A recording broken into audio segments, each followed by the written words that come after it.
গৌরাঙ্গ দর্শন রতির মার বেশে মা। কাল মাকে দেখলাম, গেরুয়া জামা পরা, মুড়ি সেলাই নাই, আমার সঙ্গে কথা করছেন। আর একদিন মুসলমানের মেয়ের রূপে আমার কাছে এসেছিলেন, মাথায় তিলক কিন্তু দিগম্বরী। ৬-৭ বছরের মেয়ে আমার সঙ্গে সঙ্গে বেড়াতে লাগলো ও ফচকিমি করতে লাগলো। হৃদের বাড়িতে যখন ছিলাম গৌর দর্শন হয়েছিল, কালা পেনের কাপড় পরা। হলধরি বলতো তিনি ভাব অভাবে অতি। আমি মাকে গিয়ে বললাম, মা হলধরি কথা বলেছে, তাহলে রূপ টুপ কি সব মিথ্যা?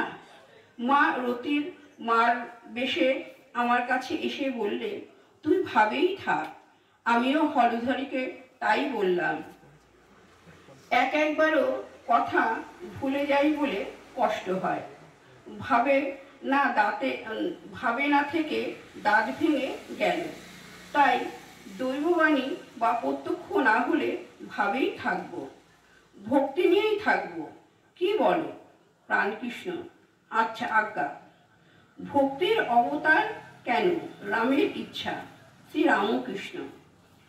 আর তোমাকেই বা কেন জিজ্ঞাসা করি, এর ভেতরে কে একটা আছে,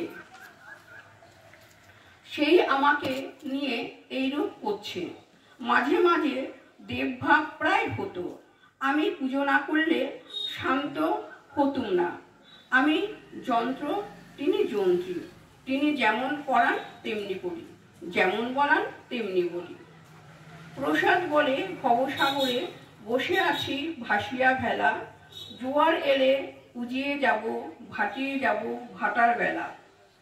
ঝড়ের এঁটো পাতা কখনো উড়ে ভালো জায়গায় গিয়ে পড়ল, কখন বা ঝড়ে নর্দমা গিয়ে পড়ল। ঝড় যেদিকে লয়ে যায়। তাঁতি বললে, রামের ইচ্ছায় ডাকাতি হলো, রামের ইচ্ছায় আমাকে পুলিশে ধরলে, আবার রামের ইচ্ছায় ছেড়ে দিলে। হনুমান বলেছিল, হে রাম, শরণাগত শরণাগত, এই আশীর্বাদ করো যেন তোমার পাদপদ্মে শ্রদ্ধা ভক্তি হয়, আর যেন তোমার ভুবন মোহিনী মায়ায় মুগ্ধ না হই।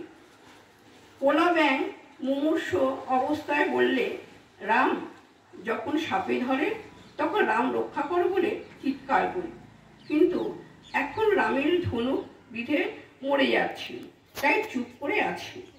আগে প্রত্যক্ষ দর্শন হতো এই চক্ষু দিয়ে, যেমন তোমায় দেখছি।